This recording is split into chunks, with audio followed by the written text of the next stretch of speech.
மதுரை மாநகர் வடக்கு சட்டமன்ற தொகுதிக்குட்பட்ட பந்தல்குடி பகுதியில் முதல்வர் வருகைக்காக கழிவுநீர் கால்வாயானது 1 கிலோமீட்டர் தூரத்திற்கு வண்ண திரைச்சாலை கொண்டு மூடப்பட்டிருக்கிறது. குறிப்பாக அந்த கழிவுநீர் கால்வாயின் அவலமானது முதல்வர் கண்ணில் பட்டுவிடக்கூடாது என்பதற்காக இந்த சம்பவமானது அரங்கேற்றப்பட்டிருக்கிறது. இந்த நிகழ்விற்கு பொதுமக்கள் மத்தியில் கடும் அதிருப்தியும் சர்ச்சையும் எழுந்திருக்கிறது.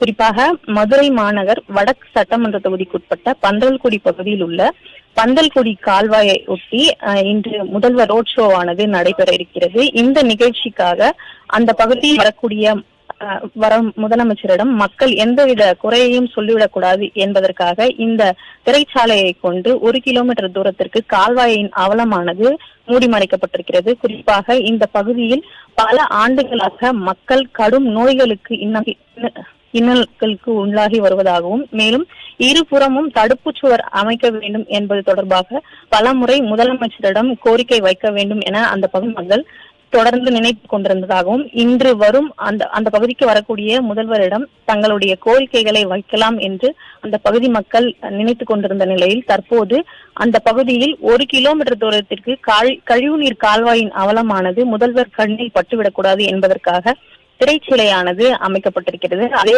போன்று தொடர்ந்து அந்த பகுதி முழுவதும் திமுக கொடி கம்பங்களும் நட்டப்பட்டிருக்கிறது.